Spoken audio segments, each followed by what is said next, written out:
સહજાનંદ સ્વામી મહારાજની જય, અક્ષર પુરુષોત્તમ મહારાજની જય, ભગવતજી મહારાજની જય, શાસ્ત્રીજી મહારાજની જય, યોગીજી મહારાજની જય.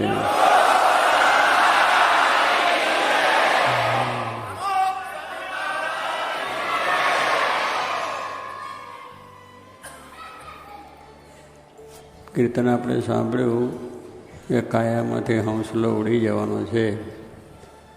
સાંભળ્યું ખરું ને ફરી વારે સાંભળીશું, પણ અંતરમાં ડર થાય એ બહુ મોટી વાત છે. જોઈએ છે, જાણીએ છીએ, સમજીએ છીએ, તો પણ આવી એક સમજણ, આવું એક જાનપણું જીવનમાં રહેતું નથી. એટલે મહારાજે કહ્યું છે કે બધું કરો પણ આ જાનપણા સાથે કરો, કે આ એક દિવસ મૂકીને આ બધું જવાનું છે. શ્રીજી મહારાજે પણ વચનાત્મા કહ્યું છે પોતાનું મીસ લઈને કે અમને પણ એક અનુસંધાન રહે છે કે આ ક્ષણે આ પળમાં આ દેહ મૂકીને જવું છે. કોને? ભગવાન શ્રીજી મહારાજ પોતે બોલે છે. એમને તો કંઈ છે નહીં, તો સાક્ષાત ભગવાન છે, પણ આપણને વાત કરે છે. આટલું કર્યું છે ને આટલું કરવાનું છે, એ પણ અનુસંધાન રહે છે. હવે જો ભગવાનને જ આવું અનુસંધાન રાખે છે તો પછી આપણે તો રાખવું જોઈએ ને. એમને તો કંઈ છે જ નહીં, પણ છતાં એ આપણને સમજાવે છે કે આ મનુષ્ય શરીર એવું છે અને આ જગત એવું છે કે જગતની અંદર આ બધી વસ્તુ જાણવા સાંભળવા છતાં ભૂલાઈ જાય છે. માટે નિરંતર અનુસંધાન રહે એવો વિચાર કર્યા કરો. કે આટલું જ આપણે જ્યારે સવારે ઉઠીએ, ભજન કરીએ, માળા કરીએ, ત્યારે આ બધું કરવું.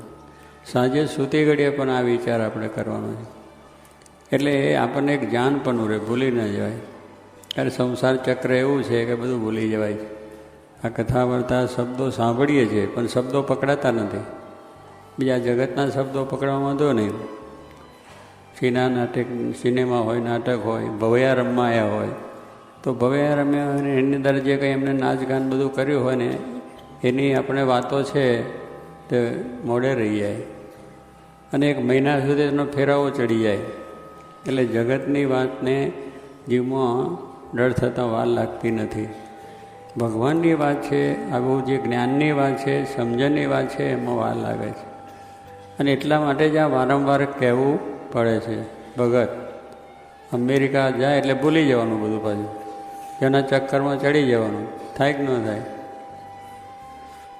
ભગત અમારા ના પાડે છે, પણ હવે અમેરિકામાં પૂછીશું, ખબર પડશે પછી. એટલે કહેવાનું શું છે કે આવું છે આપણને. એટલે અહીં કહે છે અહીંથી ઉઠ્યા પછી બજારમાં જઈએ એટલે કે બજારના શું ભાવ છે એવું પણ આવી જાય.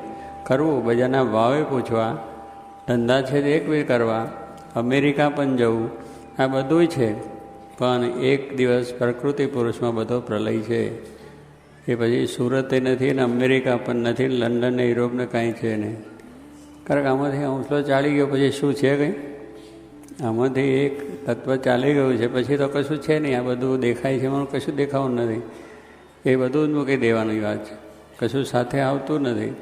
એટલે જ આપણને કહે છે કે આ જ્ઞાનની વાતો છે સાંભળીને એને જરા જીવમાં ઉતારવી અને એનું જાનપણું પણ રાખવું. એટલે વારે વારે કરવાનું કારણ એ છે કે દ્રઢ થાય અને એ પ્રમાણે આપણું જીવન જીવાય. ગ્રસ્તાશ્રમ જીવન કે જે આપણું જીવન હોય એ બધું કરતાં કરતાં પણ આપણને સુખ, શાંતિ રહે, આનંદ રહે. અગર તો બીજી જાતની મૂંઝવણ ન થાય. જનક રાજા છે એ પણ રાજા હતા, મોટું રાજ હતું, બધું કરતા હતા. પણ એને પણ જ્યારે આ વાત સમજે ત્યારે એનું અનુસંધાન બરાબર રાખતા હતા.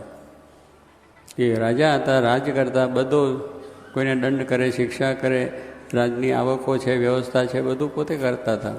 એટલે ધંધામાં એ રીતે કે બધી દેહની પણ ખબર સારી રીતે રાખતા હતા. હંસલો જવાન દેહ પડી જવો છે તો એની ખબર બધી રીતે રાખતા.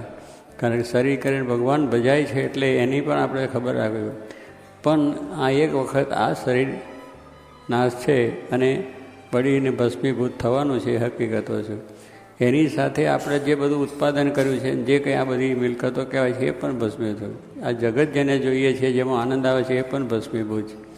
એટલે આ એક જાતનું અનુસંધાન રહે એને માટે કાયમ આ કથા વાર્તા અને આ વાતો કરવાની રહે. જગતની વાતો બહુ કહેવી પડતી નથી. એક વખત સાંભળ્યું એટલે જીવમાં દર્દ થઈ ગયું, એ ભૂલાય નહીં, પછી ચાલ્યા કરે. નાનપણમાં થયું તો મોટા ઉંમરે પણ યાદ રહે, પણ આ વાત છે ભૂલી જવાય. આ જ્ઞાનની સમજણની વાતો છે, જાણીએ સમજીએ તો. કારણ કે અંદર અનાદિકાળથી આ બધા વિષયો પડ્યા છે, આસક્તિઓ પડી છે, એટલે એને કાઢવી બહુ કઠિન છે. પણ જો એને આ રીતે કાયમ અનુસંધાન રાખે તો થાય. કારણ કે પેલા બોરડીના મૂળ હોય ને, ખેડૂત લોકો જાણે બહુ ઊંડા હોય, એને ઉપરથી કાઢો પાછા ફરી પૂઠે. બોરડી છે ખેતરમાં થાય ને, એટલે લોકો આ ખેડૂત લોકો એને હળને પેલું ચલાવવાનું બધું કરે.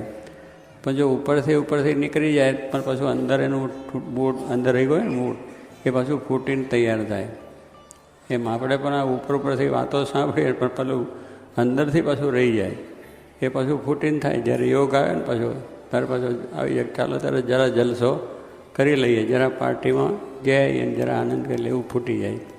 પણ સ્વામી કહે છે કે એને બરાબર ઊંડાણમાંથી ખોદી નાખ્યું હોય, ઠેઠ એનું મૂળ જ્યાં સુધી છે ત્યાં સુધી જમીનમાંથી બોર ઠૂઠા કાઢી નાખે તો પછી ત્યાં બોરડી ઉગે નહીં. એમ સ્વામી કે આ જીવમાંથી કાઢવાની વાત છે, અને જીવમાંથી દ્રઢ કરવાનું વાત આ સત્સંગ ને કથા ને વાર્તા ને કીર્તન ને ભજન છે.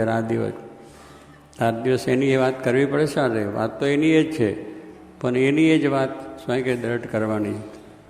તો મેં કહ્યું જનક રાજાના રાજા હતું તો એને જો આ હતું જ, અને એને પોતાને એવી બરાબર સમજણ દ્રઢ હતી તો વ્યવહાર સંસારની અંદર પણ રહ્યા. એને માટે એને દ્રષ્ટાંત છે કે એક વખતે રાજા પોતાના રાજમાં નગર ચર્ચા જોવા નીકળ્યા જનક. તો બે દુકાનદાર માણસો, બે ભાઈઓ હતા, દુકાન ચલાવતા હતા, અને નગર ચર્ચા જોવા નીકળે રાતના 12, 12:30 થઈ ગયો છે. પણ પેલું નામું ઠામું લખવાનું હોય ને વેપારનું બધું જરા સમજણ કરવાનું, એટલે બેઠા બેઠા લખતા હતા. અને પછી બેઠા બેઠા વાત શું કરતા હતા, એટલે રાજા ત્યાંથી નીકળે છે ત્યારે બોલે છે કે આ રાજા જનક રાજા કહેવાય, અને વળી પાછા જ્ઞાની કહેવાય, વળી વિદેહી કહેવાય. હવે કેવી રીતે ને વિદેહી કહેવાય, બધો વ્યવહાર બધો જ કરે છે, વ્યવહારમાં કશું મુકતા તો છે નહીં, પૈસાના હિસાબ રાખે છે, બધા રાજા છે દંડે છે, કોઈને શિક્ષા કરે છે, કોઈને કંઈ કરે છે, રાણીઓ રાખે છે, આ બધા વ્યવહાર કરે છે. એને આપણી વિદેહી જ્ઞાની કેવો કરી રીતે, જગતમાં તો ખૂટી ગયેલો માણસ, એટલે એને વિદેહી કેમ કહેવાય, એવી બે અંદર બેઠા બેઠા વાત કરે. રાજાએ સાંભળી લીધું. તે ઘડી કંઈ રાજાએ કંઈ કહ્યું નહીં કે આપણને કેમ બોલો છો, અને જોયું એની બધી નોંધ રાખી કે આ દુકાનના નંબર બધું. પછી સવારે પોતાના પોલીસ અમલદારોને વાત કરી કે ફલાને ઠેકાના એક દુકાનદારો છે, બે ભાઈઓ છે, એને તમે પકડીને લાવો. રાજાનો હુકમ થઈ ગયો એટલે પછી કંઈ બીજું કંઈ કહેવાનું હોય. માણસો ઉપડ્યા, પેલા બિચારા દુકાનમાં બેઠા વેપાર કરતા હતા ને જઈને પેલા પોલીસે પકડ્યા કે શું છે, કે રાજાનો હુકમ છે, તમને પકડીને જેલમાં લઈ જવાના. પેલા કે અમારો ગુનો શું, અમે કંઈ વાંકશું, અમે તો કંઈક કરતા, અમે તો વેપાર કર્યા કરે છે, અમે કોઈ દાડો રાજાનો ગુનો કર્યો નથી, બીજી કોઈ અમે ભૂલો નથી કરી, સમાજમાં કોઈ તકરાર ટંટો કર્યો નથી. તો કે કંઈ સાંભળવાનું નથી, રાજાનો હુકમ છે એટલે લઈ ગયા. ખરા હજુર હુકમ થઈ ગયો એટલે પછી એમાં બીજું જોવાનું હોય નહીં, એના પર અપીલ પણ નહીં. એને સુપ્રીમ કોર્ટ પણ પછી ના રહે, હાઈકોર્ટ, સુપ્રીમ કોર્ટ, ફલાણી કોર્ટ, કાંઈ હજુ ઠેઠ છેલ્લી થઈ ગઈ, પછી સુપ્રીમ કોર્ટ પછી ઉપર કંઈ છે નહીં. એવી રીતે આ રાજાનો હુકમ છે એટલે એને કોઈ બીજો દલીલ કે અપીલ કે વકીલ કોઈ રાખવાની જરૂર જ નહીં, એ જ સીધું થઈ જાય. લઈ ગયા રાજાને, ત્યાં ઊભા રાખ્યા. રાજાએ કહ્યું બરાબર, તમે રાજા સાહેબ અમને કેમ બોલાય, શું કરો? તો કે તમને ફાંસીએ ચડાવી દેવાના છે, તમને ફાંસીએ ચડાવી દેવાના છે, પરમ દિવસે 12 વાગે તમારે ફાંસીનો હુકમ છે અને તમારે ફાંસી થવાની. હવે રાજાનો હુકમ થઈ ગયો એટલે એમાં બીજો કંઈ ફેરફાર નહીં, કોઈ અપીલ નહીં, વિદાવો નહીં. એટલે પેલા બિચારા ધ્રુજી ગયા, અને મનમાં એમને થયું કે આપણે ફાંસી થઈ છે, હવે શું થશે? પણ રાજાએ બીજો હુકમ સાથે કર્યો કે તમને આ રાજ્યની અંદર રાખવામાં આવે છે, ઘરે જવા દેવા છે નહીં, પણ રાજની અંદર બધી વ્યવસ્થા તમારી થશે, રહેવાની, ખાવાની, પીવાની, કપડાં, લત્તા, ફરવું હરવું, બધી સુવિધા તમને સંપૂર્ણ આપવામાં આવશે. અને એ 2-3 દિવસ તમારે જે ઈચ્છા હોય એ પ્રમાણે તમારે બધું ભોગવી લો. પેલા કહ્યું બહુ સારું. માણસો લઈ ગયા, એને સારામાં સારો બંગલો, સારું ફર્નિચર, સારી વ્યવસ્થા, બહુ રહેવાનું, બાથરૂમ, જાજરૂ, બીજું ત્રીજું, બધી સુવિધા બંગલા એમાં રાખ્યા. સવારે સાંજે બપોરે જે જમવાનું આપે, નાસ્તા પણ ફર્સ્ટ ક્લાસ કરીને આપે, બ્રેકફાસ્ટ, અને પછી બપોરે લંચ અને સાંજે વારું, એવું બધું ધર્મ જુદી જુદી વાનગીઓથી મળે. કપડાં પણ સવાર સાંજ બપોર જુદા, નાઇટ ડ્રેસ પણ જુદો, સવારનો ડ્રેસ જુદો. એ ડ્રેસ પણ એને બરાબર વ્યવસ્થિત આપતા અને એની રુચિ પ્રમાણે બધું ગોઠવી બધું કરે. પછી મોટરની અંદર સારી રીતે મોટી રોસલાઈ ગાડીઓ જેવી રાખેલી હોય તેમાં પાછા ફેરવા લઈ જાય. દરેક જુદા જુદા રોડ ઉપર, સુરતના રોડો છે ને જુદા જુદા બધે લઈ જાય, દરરોજ ફેરવીને લાવે. સાંજે આમ એને 2 દિવસ બરાબર ચાલ્યું. ત્રીજે દાડે બપોરે 12 વાગ્યા એટલે રાજા પાસે હજૂર કર્યા. રાજા કે હવે તમારે ફાંસીએ ચડવાનું છે. પેલા બિચારા હાવ ગભરાઈ ગયા કે શું થશે, કેમ થશે. પછી રાજા કે મારે એક પ્રશ્ન તમને કરવો છે કે 2-3 દિવસ સુધી તમે રહ્યા બંગલામાં, ખાધું પીધું, કપડાં લત્તા, ફર્યા હર્યા, પછી બધું જે કંઈ તમને અત્યારના જે સાધનો છે જોવા કરવાના, ટીવી બીવી બધું છે, ઇન્ટરનેટ નેટ બધું જોયું છે. હવે એમાં તમારે મને વર્ણન કરી બતાવો કે મેં જ્યારથી તમને વાત કરી છે ત્યાર પછી તમે જે કર્યું એનું વર્ણન કરો. શું ખાધું છે, શું પીધું છે, કઈ વાનગી જમ્યા છે, કઈ કપડાં પહેર્યા છે, કઈ મોટરો ફર્યા છે, કયા રસ્તે ગયા છે, અને કઈ રીતનું કરવું મને બધું સમજાવો. બરો કે સાહેબ અમને કંઈ ખબર નથી. કેમ કંઈ ખબર નથી? તમે તો વાણિયા અને વેપારી માણસ. વેપારી તો 100 વર્ષનો ચોપડો કાઢે. વાણિયાનો દીકરો છે ને ચોપડા રાખી મૂકે કે એના દાદાએ કંઈક લખ્યું હોય તો કોઈ ઉઘરાણી બાકી હોય તો કે લથર કરવા થાય. એટલે એવી રીતનું બધું એ લોકો રાખે કે તમે વેપારી માણસ છો, તમે તો 100 વર્ષનું કાઢો, 100 વર્ષનું યાદ રાખો, 100 વર્ષના ચોપડા ફેરવો, તો પછી આટલું યાદ ના 2 દિવસની જ વાત છે કે મારે કંઈ ખબર નથી. કેમ? તો કે તમે જ્યારથી મને કહ્યું ફાંસીનો હુકમ, ત્યારથી ફાંસી દેખાય છે. એટલે શું ખાધું એ ખબર નથી. કેમ વખત ખબર થાય? કોઈ વખત આમ વિચારે ચડી જાઓ છો તો કોણ બોલે છે એની ખબર રહેતી નથી. ખબર? ગાડીમાં જોડે જ બેઠા હોય, પેલો એની બધી વાત બધી કેટલી વાતો કરતો પણ આપણે આપણી ધૂનમાં હોય તો એને કંઈ ખબર રહેતી નથી. કારણ કે માણસ જ્યારે વિચારો બીજું જો ચડી જાય તેને એ જ દેખાયા કરે. અને કોઈને મનગમતી સ્ત્રીમાં મન હોય તેને બીજું શું કરે એની ખબર ના હોય કે બસ એ જ જોયા કરે, એ જ દેખાયા કરે. એટલે જેમાં આસક્તિ છે એ વસ્તુઓ દેખાયા જ કરે. બેસે, બોલે, ચાલે, કરે, પણ શું ખાધું, શું પીધું, શું બોલ્યું એની ખબર ના પડે. એવી રીતે રાજા અમને તો કંઈ ખાધું પીધુંની ખબર નથી, રસ્તાની ખબર નથી, શું છે કાંઈ નહીં, છૂડી દેખાતી હતી. રાજા કહે છે મારે એટલું જ તમને કહેવું છે કે હું પણ આ બધું રાજ કરું છું પણ મને એક છૂડી કાળ દેખાય છે કે હું સ્લો ઉડી જવાનો છે. આ અનુસંધાન સાથે જીવું છું અને કામ કરું છું એટલે મારું મન બગડવામાં લાગ્યું છે અને આ નાશવંતપણું પણ દૃઢ થઈ ગયું છે. એ તારે કહેવાનું શું છે કે આ વસ્તુ એટલે ભોગવતા બધું પણ છતાં એનું અનુસંધાન આ રહેતું હતું કે એક દાડો આ વસ્તુ બનવાની છે. એમ આપણે પણ એ જાનપણું રાખવાની વાત છે કે એ જાનપણામાં રહીને તમામ વ્યવહાર કરો અને તમામ વાત કરશો તો બંધન નહીં થાય, અંદરની આસક્તિઓ નીકળી જશે અને એ બધું સારી રીતે આપણે થશે. એટલે કહેવાનું શું છે કે આ પ્રમાણે અનુસંધાન રહે અને એની દૃઢતા રહે એને માટે વારે વારે કથા વાર્તા. નહીં તો બધી દરરોજ તમે આ વાત કર્યા કરો અને આની જે વસ્તુ એમ આપણને થાય. પણ સ્વામી કહે છે આ કરો, આ વાત આજે સમજો કે 1,00,000 વર્ષ કેળે સમજો, પણ આ વાત સમજે. કઈ વાત? અમેરિકા જવું છે ને પૈસા કમાવા છે ને બંગલા કરવા છે ને, પણ બંગલો પીખાઈ જશે. કારણ કે પંખીડાનો માળો પણ વિખાઈ જવાનો, એટલે બંગલા મોટરો પણ વિખાઈ જાય બધી.